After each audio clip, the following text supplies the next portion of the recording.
सप्तऋषि भृगुଙ୍କ श्राप भगवान विष्णु उपरे अहंकार भक्ति और ब्रह्मांड न्यायर एक अद्भुत कहानी। भारतीय पौराणिक ऐतिह्यर विराट सागर में देवता और ऋषिमानंक कथा तारामंडल भरी एकाठी होइछि। एही समुदाय कहानीमानंक मध्यरे एक एपरी गाथा अछि जेउठारे सृष्टिर रक्षक भगवान विष्णु को एक अत्यंत बुद्धिमान ऋषि भृगु श्राप देइथिले। एहा अहंकार परीक्षा और शिक्षार गाथा एक एपरी कहानी जहाँ समस्तंक पाई एक गभीर शिक्षा। तेबे एपरी दयामय विष्णु को किपरि एक श्राप मिली पारिला। भृगु ऋषि एमिति क न देखिथिले जहाँ तांकु एपरी कार्य करिबाकु बाध्य कला। एही श्राप ब्रह्मांडरे केउपरि क्षुभात्मक तरंग उत्पन्न कला।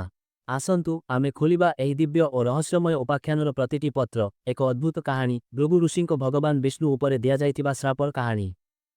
एही श्रापर गभीरता बुझिबा पाई प्रथमे जिए श्राप देले से हेउछि किए ताहा बुझिबा दरकार। भृगु ऋषि कौनसी साधारण ऋषि नथिले। से थिले सप्तऋषिमानंक मध्यरे गोटिए सेही सात महान ऋषि जहाँकु लोकंक धर्म और वेद ज्ञान को संरक्षण करिबा पाई स्वयं ब्रह्मा तैयारी करथिले। भृगुंकर तपःशक्ति अपार थिला। से तिनी काल जानुथिले अतीत वर्तमान और भविष्यत। तांको ज्ञान पाई देवता और मनुष्य उभय तांको पाखकु आसुथिले। से भृगु वंशर प्रवर्तक थिले जेउ वंशरु शुक्राचार्य परि महान ऋषि जन्म नेइथिले जे असुरमानंक गुरु थिले। भृगुंकु पुराणरे सदा एक कठोर निष्ठुर किंतु न्यायपर ऋषि भावे वर्णना करा जायछि जी आत्म गर्भरे अंध थिबा देवतांकु मध्य शिक्षा देबारे पछहट करुनथिले। पुरुणा दिनरे जेतेबेले ऋषिमानंक मध्यरे धार्मिक गुंजल और असम्मति अछि सेमाने एक बड़ यज्ञ करिबा प्रचेष्टा कले। एही यज्ञ थिला दिव्य और शाश्वत ब्रह्मांडर मंगल और सुरक्षा पाई। किंतु एही मध्यरे जन्म नेला गभीर प्रश्न एही यज्ञ काहा पाई उपहारित हेबो। त्रिमूर्ति माने ब्रह्मा विष्णु और शिवंक मध्यरे किए सर्वोच्च। एही प्रश्न उत्तर देबाकु असमर्थ होई ऋषिमाने सम्मति हेले जे भृगु ऋषि एही दिव्य कार्य पाई उत्तम अनुमानकारी। भृगुंकु दायित्व दियागला जे से तीनोटी देवतांकु परीक्षा करी देखिबे किए श्रेष्ठ। भृगु एही कार्यकु गंभीर भावे ग्रहण कले।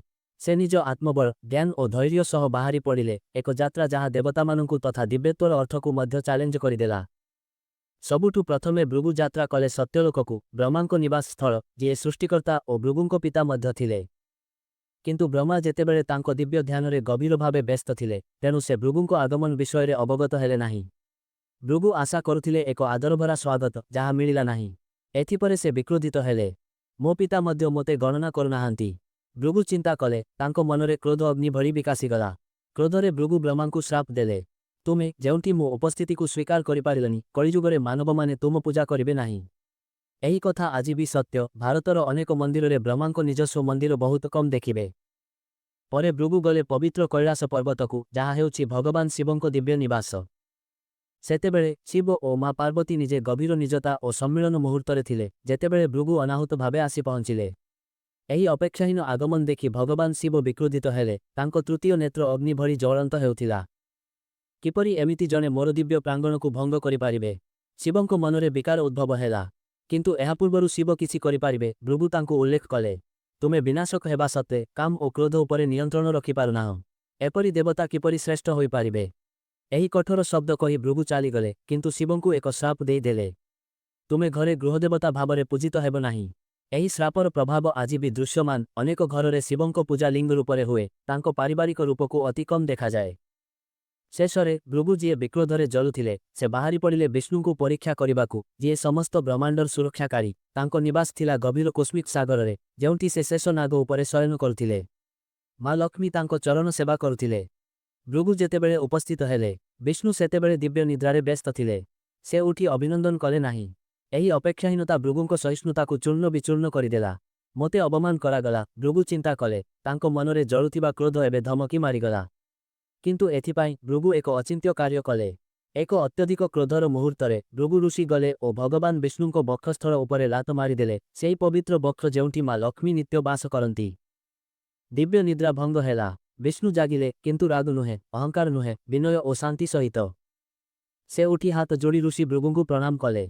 ओ पूज्य ऋषि विष्णु कहिले मु आपणंकु कष्ट देइछि बोली क्षमा चाहे।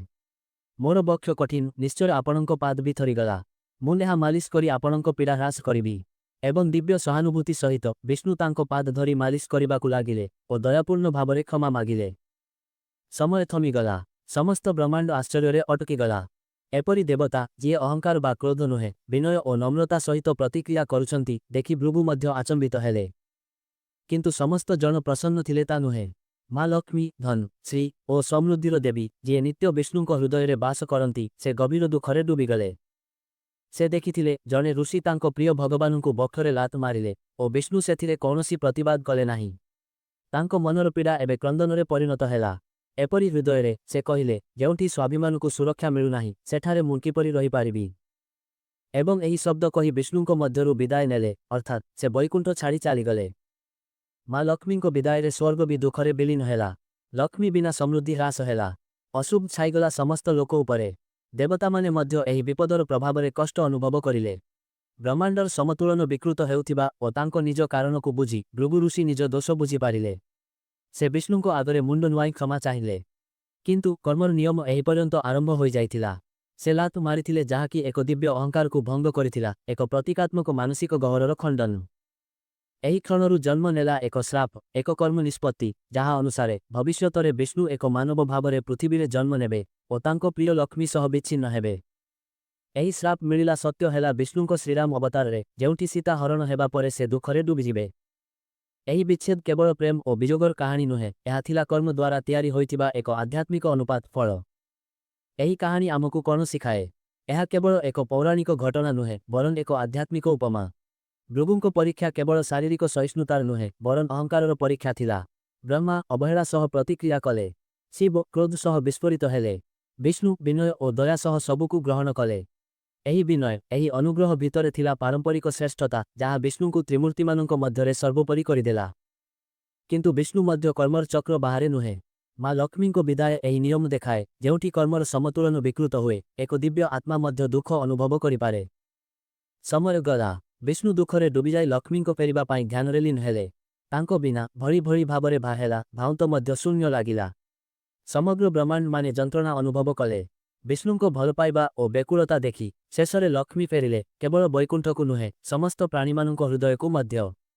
ତାଙ୍କ ଫେରିବା ଆମକୁ ଶିଖାଇଦିଏ ସମ୍ମାନ ଓ ବଳିଦାନର ଉପରେ ଭିତ୍ତି କରିଥିବା ପ୍ରେମ କେବେ ବି ହାରେ ନାହିଁ।